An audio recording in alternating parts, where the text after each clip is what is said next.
সম্মানিত উপস্থিতি করলাম। আমরা গতকাল আলোচনা করেছিলাম সমস্ত মানুষ ধ্বংস, তবে যে ব্যক্তির নিকট চারটি গুণ থাকবে সে ধ্বংস হবে না। এক নম্বর আমরা বলেছিলাম ঈমান, দুই নম্বর বলেছিলাম নেকামত, তিন নম্বর বলেছিলাম ঈমান এবং নেকামতের প্রতি অন্যকে দাওয়াত দেওয়া, নিজে করা অন্যকে দাওয়াত দেওয়া। চার নম্বর বলেছিলাম এই অন্যকে দাওয়াত দিতে গেলে, এই নেকামল করতে গেলে, ঈমান আনতে গেলে অনেক কষ্ট সহ্য করতে হবে, এগুলো সহ্য করতে হবে। এই চারটা গুণ যার ভিতরে থাকবে সে কি হবে না, ধ্বংস হবে না, সে মৃত্যুর পরে জান্নাত পাবে। এখন ঈমানের বরাবর ঈমান বলছি কি না, ছয়টা জিনিসের উপর ঈমান আনতে হবে।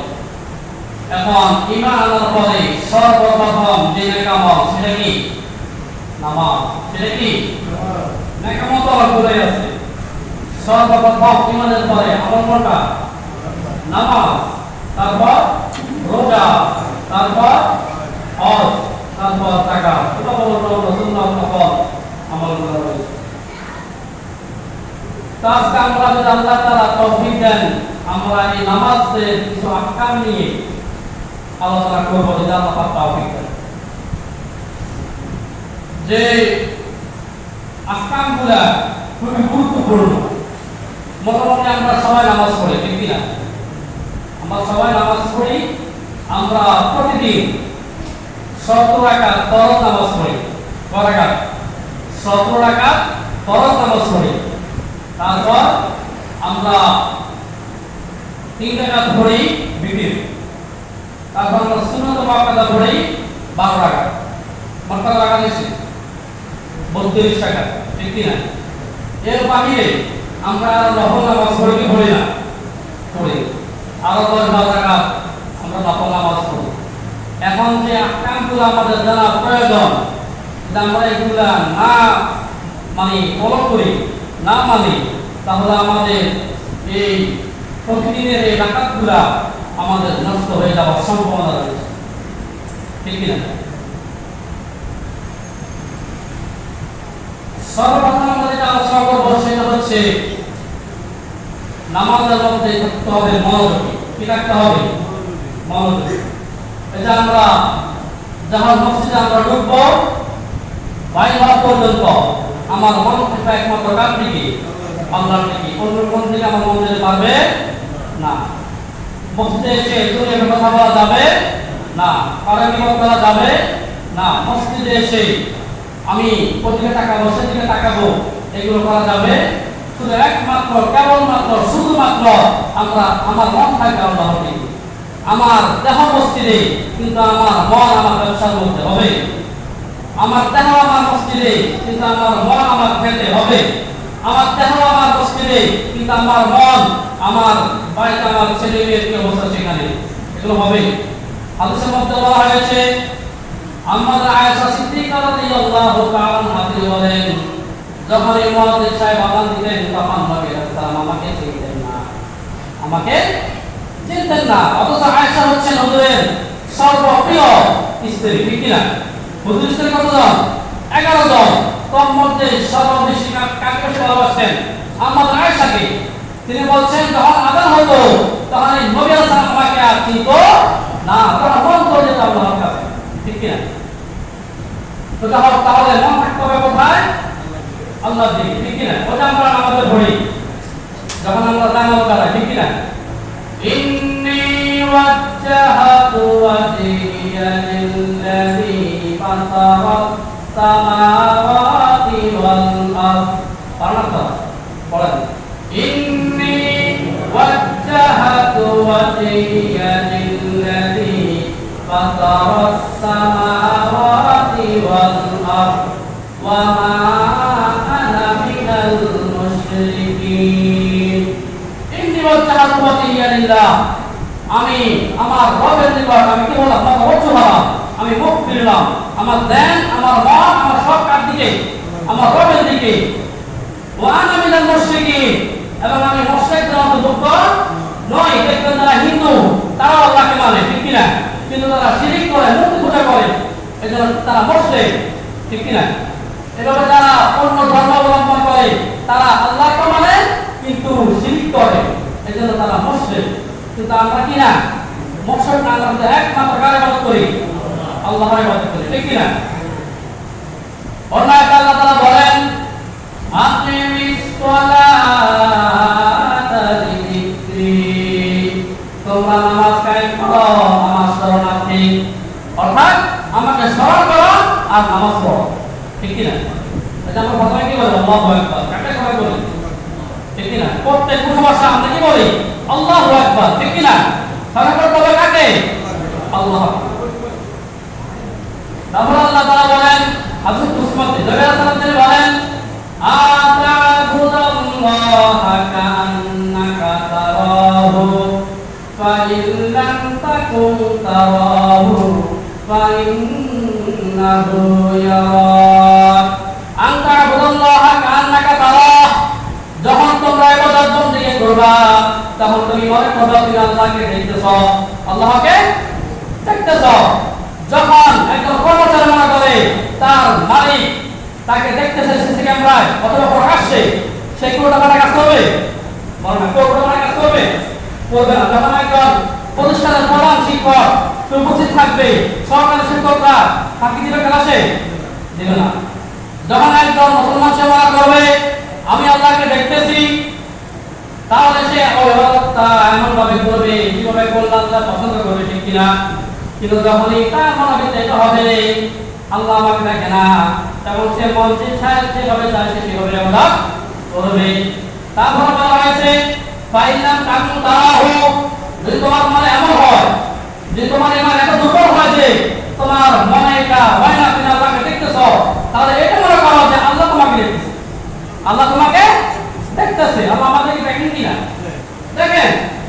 যদি তুমি এটা মনে করো আল্লাহ তোমাকে দেখেন, তাহলে তুমি এমন ভাবে ইবাদত করো যে আল্লাহ তোমাকে দেখে। ফাইলাম তাকুন তারাহু ফাইন্নাহু ইয়ারাক, যদি তুমি আল্লাহকে দেখো না আল্লাহ তাআলা তোমাকে দেখে, ঠিক কি না? তাহলে যদি আমাদের মনে আশা জন্মায় যে আমি আল্লাহকে দেখি অথবা আল্লাহ আমাকে দেখে, তাহলে আমাদের ইবাদতটা হবে কি? সুন্দর হবে, ঠিক কি না?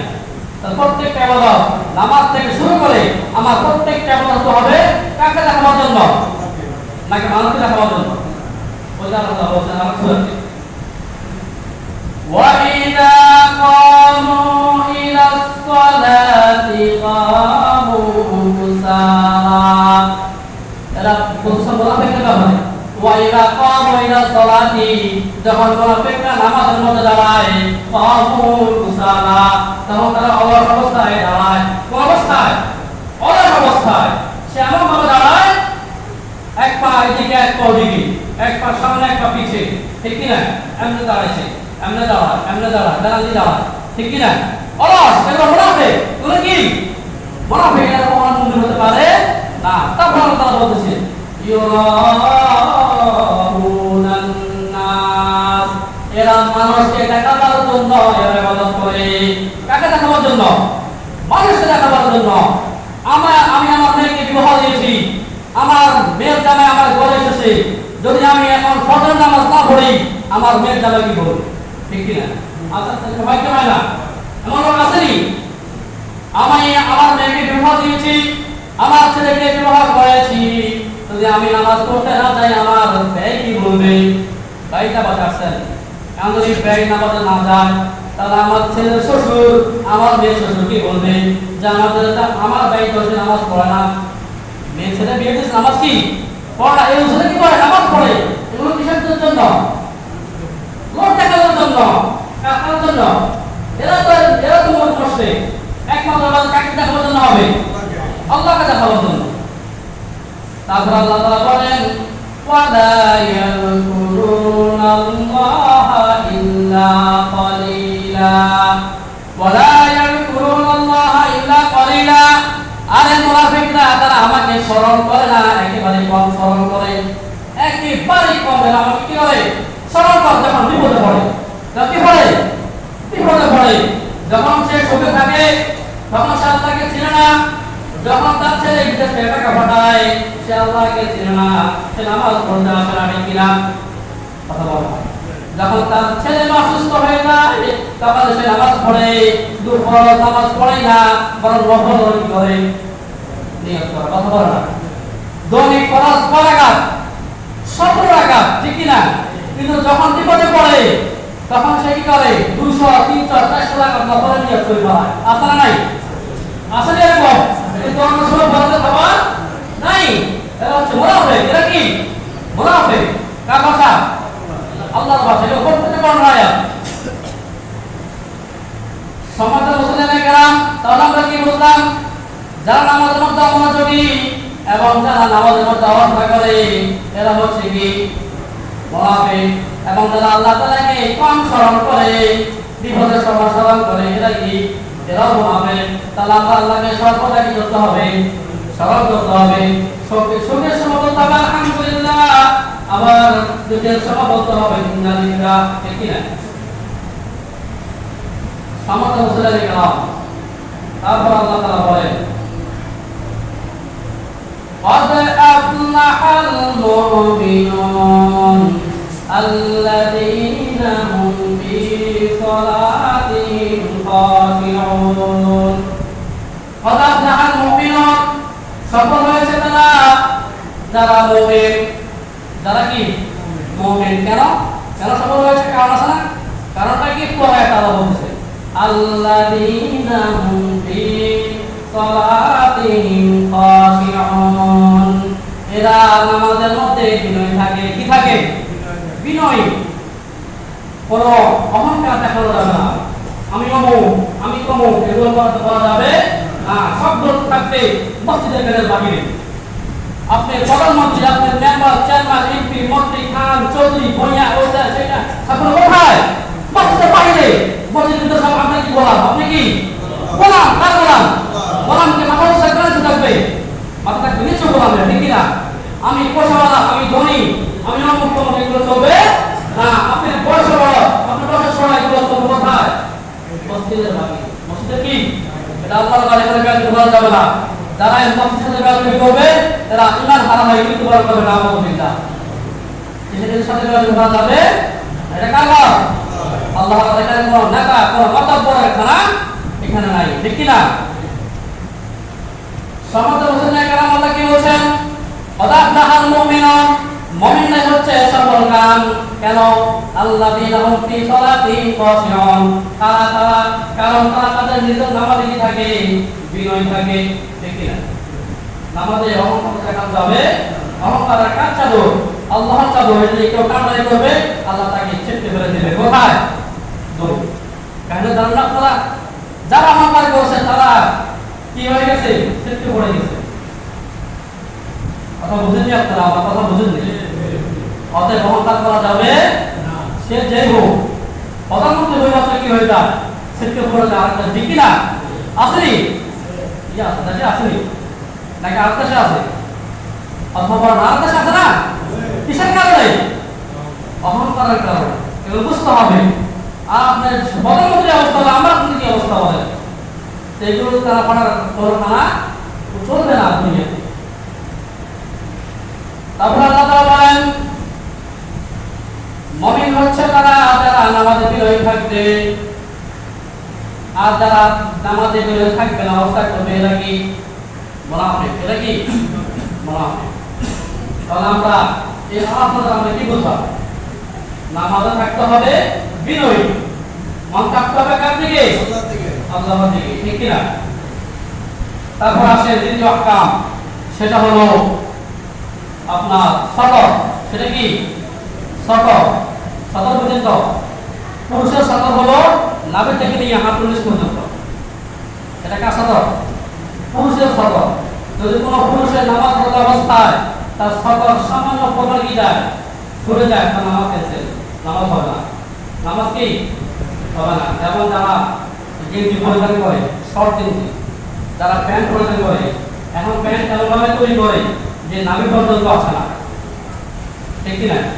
জিন্সের প্যান্টগুলো কবে তৈরি করে যে নাভি পর্যন্ত কি আর নাভির নিচে 3-4 ইঞ্চি থাকে। তাই সতর আছে বলে সতর কোথায়? নাভি থেকে হাঁটু পর্যন্ত। যখন তারা রুকুতে যায়, সেজদায় যায়, তখন তারা কিন্তু উঠে যায় এদিকে, প্যান্টটাও এদিকে। দেখছেন বাবু? হ্যাঁ আসেনি? যখন রুকুতে যায় বা সেজদা যায় কেন দিকে ওইদিকে কেনটা কি কিছু দিকে আর এসব কি ঠিক আছে দেখা গেছে অতএব তার নামাজ কি মা নামাজ কি মা নামাজ হয়ে যাবে।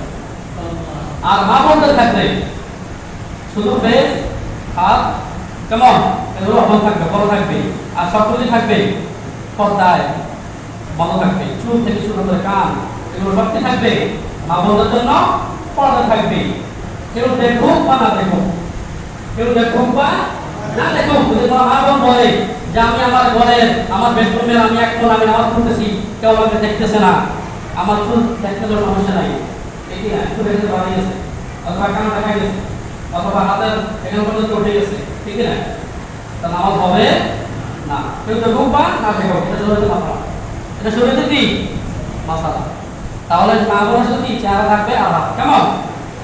আর পুরুষের ক্ষেত্রে নাভি থেকে নিয়ে হাঁটু পর্যন্ত আমরা এগুলো দিয়ে খেয়াল রাখবো। তারপর আসেন সতরা, সতরা বুঝছেন তো? সতরা হলো ওই নামাজের সামনে একটা এক হাত পরিমাণে টিকে দেয়, সতরা থাকে আর কি। ওটা আপনার এখন বিভিন্ন প্লাস্টিকের আছে, স্টিলের আছে, বিভিন্ন নামাজ তৈরি করে, এগুলো নাই। কথা বলছেন এগুলো রাখলে যখন আপনি নামাজ পড়বেন তখন সামনে যাওয়া এটা সুন্নাত, কেমন? ধরুন আপনি এখন জুমার নামাজ শেষ, তাহলে আপনি নামাজ পড়বেন, সামনে সবাই আছে, দোয়া দোষ করতেছি, আপনি পিছনে দাঁড়াইছেন, ঠিক কিনা? দোয়া শেষ আর আপনার সামনে সবাই হাঁটে চলছে, নামাজের খারাপ হবে না কিনা? আমাদের মানে মনোযোগ সরে যাবে না। এই জন্য নিয়ম হচ্ছে নামাজের সামনে একটা কি দেওয়া, সতরা দেওয়া। তাহলে যদি কেউ আপনার সামনে হেঁটে যায় কোনো সমস্যা হবে না। আর যদি কেউ আপনার সতরা দিচ্ছেন তার ভিতরে দিয়ে হাঁটিয়ে যায়, তাহলে সতরা আমি দাঁড়াচ্ছি, কেউ এখানে দেখছি আপনি আপনাকে হাত দিয়ে চলে দেবেন, সেখানে কি না আপনার আমাদের বেকার মানে আমাদের অমনোযোগী হয়ে যাবে, ঠিক না? তারপর আসেন নামাজের মধ্যে আমরা আরেকটা কিছু ভুল করি, সেটা হলো হাদিসের মধ্যে আছে যে ব্যক্তি বাড়ি থেকে নিয়ে বাইরে থেকে ওযু সুন্দর করে ওযু করে নামাজের জন্য মসজিদে রওনা হবে, ঠিক কি না? এটা হচ্ছে অনেক বড় ফজিলতের কাজ। তো আসার সময় অনেকে মনে করে যে আমি জামাত পাবো না, জামাত কি পাবো না, এটা মনে করে সে এমন দৌড় মারে পথে আসতে সে পড়ে যায়, অ্যাক্সিডেন্ট হয়। তো গঠন করছি করে নাই করছি, এগুলো করা যাবে না। আপনি আগে মানে আগ থেকে আপনি সুন্দর করে নামাজের জন্য তৈরি হয়ে আপনি মসজিদে আসবেন ধীর ভাবে, স্বাভাবিকভাবে। এটাই হচ্ছে কি সুন্নাত, এটা কি সুন্নাত। দৌড়দৌড়ি করা এগুলো করা যাবে না। যেমন নামাজ দাঁড়িয়ে গেছে, এখন আপনি ওযু করেন, এখন আপনার রাকাত পাওয়ার জন্য আপনি শুধু ওযু করে চলে গেছেন, ওযু তো হয় না, নামাজ হইব, ওযু না নামাজ হইব।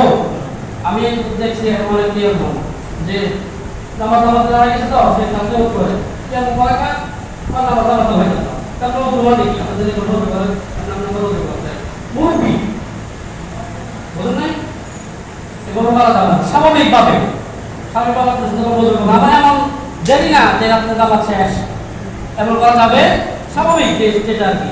ওযু করবেন তারপর ধীরে ধীরে আপনি আসবেন, যার রাত পান, এক রাত পান, দুই রাত পান, সমস্যা নেই, আল্লাহ আপনার কি দেবে, সব দিয়ে দেবে, সমস্যা না। যদি আপনার আপনার যদি ইচ্ছাকৃত হয় আরে জামাত পানি আছে কি দোকানে বসে থাকি, দোকানে বসে থাকি, বাসায় বসে থাকি, মোবাইল টিভি কথা বলতে নাই, জামাত পানি বসে আপনাদের নেই, বাস এরকম করা যাবে না। আপনার ইচ্ছা আছে জামাতের সঙ্গে আপনি কি করবেন, নামাজ পড়বেন, কিন্তু আপনার পথে কথা শিখতে দেরি হয়ে গেছে, এই জন্য আল্লাহ আপনার কি করবেন, নামাজের সবটা দিয়ে দিবেন। জামাতে নামাজ পড়ছে সব, ওই সবটা আপনার আপনার কি দিয়ে দেবেন, দিয়ে দেবেন। কারণ আল্লাহ তাআলা কি চান, মনের আসার কথা আমার মনে কি চান, আমার আল্লাহ তাআলা এটা দেখতেছে, ঠিক না? তারপর আসেন রুকু সিজদা, রুকু সিজদা এগুলো অনেকে ঠিকমতো আদায় করে না।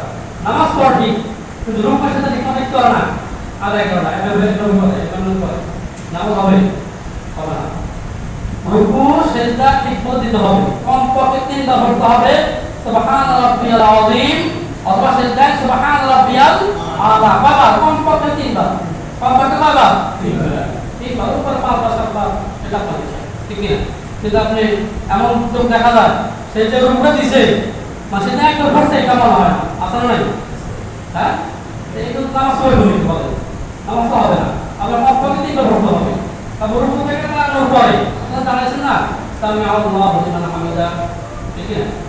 এখানে নিশ্চয় দাঁড়াতে হবে, কমপক্ষে একবার সুবহান রাব্বিয়াল আযীম পড়লে যে সময় লাগে ওই সময়টা আপনাকে দাঁড়াতে হবে। যদি আপনি এইভাবে সামনে চলে গেছেন নামাজ হবে না, নামাজ কি হবে না। সেটাই গেছেন অনুরূপ তিনবার পড়বেন সুবহান রাব্বিয়াল আযীম, তারপর উঠে বসেন, ঠিক আছে? কমপক্ষে সুবহান রাব্বিয়াল আযীম একবার পড়লে যে সময় ওই সময়টা আপনাকে বসে থাকতে হবে, তারপর আপনি দ্বিতীয়বার দিবেন, শেষ করে দিবেন। কিন্তু আমি কি করে এদিকে মানে পুরো সময় কি বসে নাই, তা নামাজ হবে না। নবী করিম সাল্লাল্লাহু আলাইহি ওয়াসাল্লাম দেখলেন একবার এক লোক, এক সাহাবী, সে নামাজ পড়তেছে কিন্তু তার নামাজের মধ্যে রুকু সিজদা কি হচ্ছে না, ঠিকভাবে আদায় হচ্ছে না। তখন নবী সাল্লাল্লাহু আলাইহি ওয়াসাল্লাম তাকে বলল এদিকে আসো, তারপর বলল ইরজি ফাসাল্লি ইন্নাকা লাম তুসাল্লি, তুমি যাও আবার নামাজ পড়ো, কারণ তোমার কি হয় নাই, নামাজ হয় নাই। কেন হয় নাই? ও যে রুকু সিজদা করে দেয় নাই। আর হাদিসে নবী করিম সাল্লাল্লাহু আলাইহি ওয়াসাল্লাম তিনি বলেন, হে সাহাবারা তোমরা কি জানো সবচেয়ে বড় চোর কে? তখন সাহাবারা বলল, আমরা জানি না, বলো তো কে সবচেয়ে বড় চোর? তখন নবী সাল্লাল্লাহু আলাইহি ওয়াসাল্লাম বলল, যে ব্যক্তি নামাজের মধ্যে ঠিকঠাক মতো আহকামগুলো ঠিকঠাক মতো সে মানে রুকু সিজদা করে না, সে হচ্ছে কি সবচেয়ে বড় চোর। সবচেয়ে কি বড় চোর। অতএব আমরা এগুলো খেয়াল করবো। এই সামান্যগুলো আমরা খেয়াল না করার কারণে আমাদের নামাজটা হয় না। অথচ আমি বাড়ি থেকে আসলাম, ওযু করলাম, মসজিদে ঢুকলাম, নামাজ পড়লাম, কিন্তু আমার নামাজটা হচ্ছে না, হয় নাই। কিসের কারণে? এই সামান্য কয়েকটা ভুলের কারণে, ঠিক কিনা? তারপরে আমাদের আয়েশা রাদিয়াল্লাহু তাআলা তিনি বলেন, তাকে জিজ্ঞাসা করা হলো আর কি, নবী সাল্লাল্লাহু আলাইহি নামাজের মধ্যে কিভাবে কেরাত পড়েন? তখন তিনি বললেন, নবী সাল্লাল্লাহু নামাজের মধ্যে থেমে থেমে কেরাত পড়েন, থেমে থেমে কেরাত পড়েন, ঠিক কিনা? কারণ আমাদের মধ্যে অনেক আছে এরকম যে আলহামদুলিল্লাহ রাব্বিল আলামিন বলতে যে সময় সেই নিয়ে বাঁধি এই সময়টা তো চলে গেছে। কথা বলছি আমরা আল্লাহ বলতে আমরা কি বলি? সানা পড়ে সানা সুবহানাল্লাহুম্মা ওয়া বিহামদিহি ওয়া তাবারাকাতুহু ওয়া লা ইলাহা পড়তে পড়ি না। এই সানাটা পড়তে যে সময়, ধরুন আমি এখন সানা পড়তেছি, সেটা অনেক মুসলিম কোন চলে গেছে, রুকু চলে গেছে, মানে আমার অনেক বানছে আর কি। দিকে বাঁধি আমি সানা পড়ি, উনি কোথায় রুকু চলে গেছে, তো আমি কি সানা পড়লো তোরা ফাতিহা আর সূরা বিরামের প্রশ্ন বুঝলেন না? আর দ্রুত পড়ছি আর কি, দ্রুত পড়ছি তারাবিতে আর দেবো নামাজ হবে না। আবার আর একটা বিষয় আছে কি, নামাজের ভাঙার সবচেয়ে প্রধান কারণ যেটা, সেটা হচ্ছে কি নামাজ অশুদ্ধ পড়া। নামাজ কি পড়া? অশুদ্ধ পড়া। নামাজের মধ্যে অনেক আছে, আমরা আমাদের নামাজের সূরাকে নামাজ অশুদ্ধ, যে সূরাগুলো সূরা ফাতিহা, সূরা আন-নাস, যে সূরাগুলো নামাজের জন্য প্রয়োজন পড়তে হয়, অন্তত এই সূরাগুলো আমাদেরকে করা উচিত, সূরা শুদ্ধ করা উচিত, ঠিক কি না? বাকি ভাবে আসলে আমরা নাই পড়লাম, কিন্তু এটা তো আমাদের উপর ফরজ, ঠিক কি না? আমরা এগুলো যদি অমনোযোগী, অথবা আমার সময় আমি সবগুলো বুঝি, জমিনের খতিয়ান, আরএস, ওএস, সব সমস্ত খতিয়ান আমি বুঝি, ব্যবসা সমস্ত আমি হিসাব আমি বুঝি, ঠিক কি না? তারপর আমি মানে শারীরিকভাবে আমি সব কিছু বুঝি, আমি সব কিছু বুঝি না যদি আমি সব কিছু বুঝি, কিন্তু আমি নামাজের মাসালা, আমি নামাজের আমি ঠিক করতে পারি, আমি কিসের মুসলমান, ঠিক কি না? তাহলে আমাদেরকে এভাবে নামাজ পড়তে হবে। আর হাদিসের মধ্যে আছে, যার নামাজটা হিসাবটা সহি হয়ে যাবে, তার পরে ইবাদতগুলো কি হয়ে যাবে? সহজ হয়ে যাবে। সুবহানাল্লাহ। যে ব্যক্তি নামাজে আটকে যাবে, তার সমাজগুলো কি যাবে? আটকে যাবে। আপনার নামাজও হয় না, আপনি যত বড় একটা খাতা হন, কোনো লাভ আছে না? কোনো লাভ আছে? লাভ নাই। অতএব নামাজ আমাদের কি করতে হবে? পরিশুদ্ধভাবে পড়তে হবে। আর একটা কথা হচ্ছে নামাজের পরে যে আমরা কয়েকটা সুন্নতের আছে, মানে নফল যেগুলো আছে আর কি, সেটা হচ্ছে ধরেন হাদিসের মধ্যে আছে, সালাম ফেরানোর পরে বলবে আল্লাহু আকবার, একবার বলা, আসসালামু আলাইকুম ওয়া রাহমাতুল্লাহ, আসসালামু আলাইকুম ওয়া রাহমাতুল্লাহ, আল্লাহু আকবার। তারপর বলবে আস্তাগফিরুল্লাহ, আস্তাগফিরুল্লাহ, আস্তাগফিরুল্লাহ, তারপর বলবে আল্লাহুম্মা আনতাস সালাম ওয়া মিনকাস সালাম, তাবারাকতা ইয়া যাল জালালি ওয়াল ইকরাম, ঠিক না? আপনার কোনো কি নাই, কাজ নাই। এখন এই যে দোয়াটা করলাম, আল্লাহুম্মা আনতাস সালাম ওয়া মিনকাস সালাম, তাবারাকতা ইয়া যাল জালালি ওয়াল ইকরাম। এই দোয়াটা আপনি হাত উঠে পড়তে পারেন আর আমিও পড়তে পারেন, কোনো সমস্যা নাই। নামাজের পরে মুনাজাত দেওয়া এটা কোনো বাধ্যবাধকতা নাই। মুনাজাত এটা নামাজের অংশ না।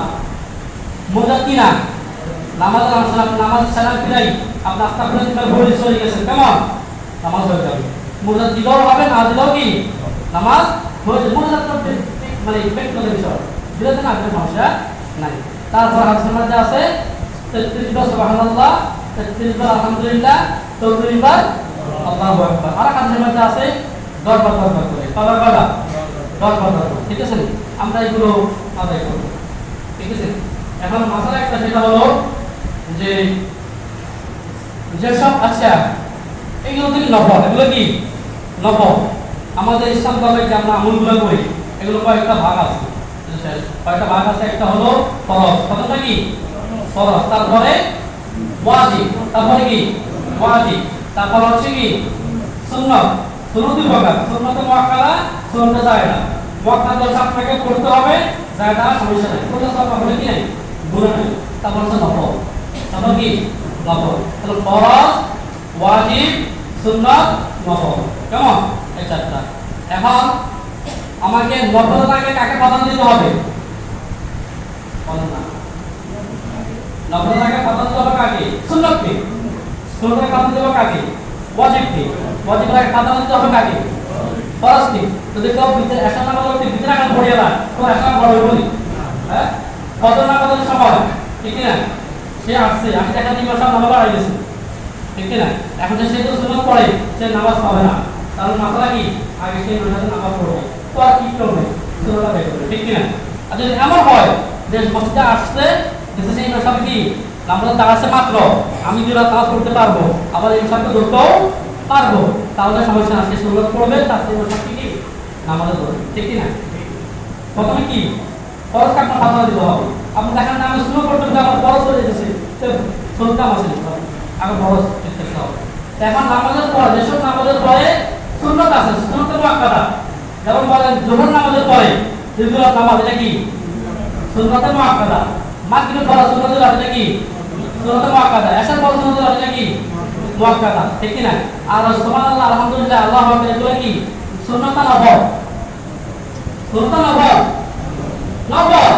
আর এগুলো কি সুন্নাত পূর্ণ, সুন্নাতে মুআক্কাদা। এখন আমাকে আগে সুন্নাতে মুআক্কাদা করতে হবে, তারপর নফল আদায় করতে হবে, ঠিক কি না? যখন আপনি নফল আদায় করতে করতে আপনার সময় শেষ, কেউ রাখছে যে ওইটা একটু অপমুখ জায়গায়, আপনি সুন্নাতে মুআক্কাদা ভরবেন না, সুবহানাল্লাহ পড়তে পড়তে আনন্দ পড়তে পড়তে আমার সুন্নাতে মুআক্কাদা সময় শেষ, এরকম হয় কি হয় না? এই জন্য আগে প্রাধান্য দিতে হবে কাকে? সুন্নাতে মুআক্কাদাকে, তারপরে নফলকে। যদি আপনি আগে নফল আদায় করার সমস্যা নেই, সমস্যা কি?